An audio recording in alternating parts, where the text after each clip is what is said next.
Pak Dokter, Bapak Ya, selaku Kepala Puskesmas Kelurahan Madorejo ya, yang mana saya lihat Puskesmas ini pelayanannya cukup bagus ya. Namun kita sedikit ingin lihat sih sampai sejauh mana peran fungsi SPM itu standar pelayanan minimal ya. Apa aja itu Bang? ya, dari SPM itu adalah standar pelayanan minimal di puskesmas. Sebenarnya sih sama aja, seluruh Indonesia itu SPM-nya sama. Jadi di antara 12 indikator itulah yang akan dinilai untuk pelaksanaan fungsi dari puskesmas.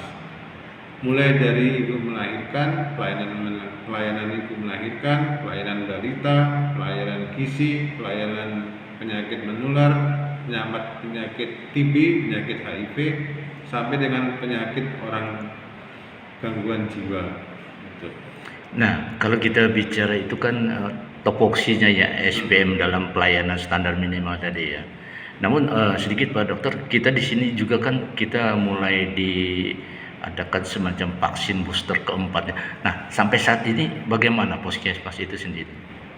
Vaksin booster keempat hampir rata-rata di seluruh puskesmas sudah dilakukan untuk tenaga kesehatan dulu.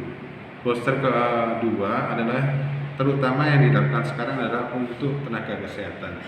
Di puskesmas ini hampir 90% sudah divaksin booster kedua tenaga kesehatannya. Masyarakat umum belum, karena belum dapat izin dari Kementerian Kesehatan. Oh. Nah, kalau kita melihat tingkat kerawanan saat ini untuk terkonfirmasi COVID, apakah ada peningkatan? Apakah biasa-biasa saja atau sesuai dengan ya kembali normal atau bagaimana Pak Dokter? Kalau minggu ini, saya bilang minggu ini ya, kalau minggu ini sudah biasa-biasa aja. Yang agak meningkat tuh minggu lalu. Minggu lalu itu ada sampai tenaga medis, staf saya maupun masyarakat tuh banyak yang terkonfirmasi positif.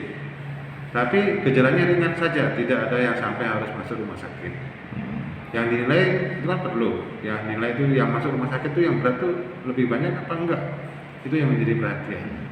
Tapi kalau kita melihat barometernya Puskesmas Kelurahan Madorejo ini dibandingkan puskesmas lain, mungkin ini kan sebagai komunikasi ya. Ya. Apakah ini ada ukuran yang lebih besar atau sedang atau memang belum?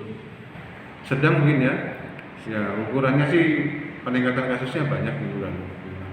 Sekitar satu hari bisa 3 sampai 4 orang lah positif COVID. Tapi itu kan tidak bergejala. Kadang-kadang ada yang gejala ringan-ringan, ada yang staf kami aja hampir dikatakan tidak bergejala, tapi positif. Nah, indikatornya itu sebenarnya apa Pak Dokter? Ini positif COVID tapi tidak ada gejala. Indikatornya sebenarnya apa itu? Pemeriksaan antigen. Kalau di puskesmas kan dilakukan pemeriksaan antigen. Antigennya positif bisa dikatakan sebagai pasien penderita COVID-19. Oh, itu. Jadi ini jadi tolak ukurnya di sana ya. Ya.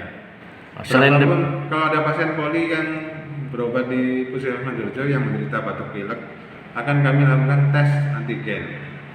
Nah, dari tes antigen yang minggu lalu tuh hampir dikatakan 50% pasien yang menderita batuk pilek itu positif. positif ya. Ya, tapi kalau minggu ini membaik sudah 0. Bisa dikatakan dari 10 1 yang positif. Jadi bervariasi juga ini ya. Ya. Tapi tidak seberat seperti Varian Delta. tahun kemarin Iya. varian Delta gitu Ya. ya. Mungkin harapannya Pak Dokter selaku Kepala Puskesmas Kelurahan Madorejo. Masyarakat diharapkan, ini kan vaksin booster pertama aja masyarakat kan masih belum terlalu bagus ya, masih sekitar 30-40% lah. Kalau kita masih mengejar terus untuk masyarakat menghimbau untuk melakukan booster. Kalau sudah booster, kena COVID itu dianggap flu, aman. Jadi tidak ada yang perlu masuk rumah sakit. Kita awasi, tetap kita awasi, kita pantau selama kurang lebih 10 hari kepada pasiennya dengan pemantauan yang ketat. Kalau ada apa-apa, kita siap menjemput dalam waktu 24 jam untuk dievakuasi ke rumah sakit. Itu pun tidak ada sampai minggu lalu. Oke, terima kasih Pak. Demikian wawancara kami dari Indo TV.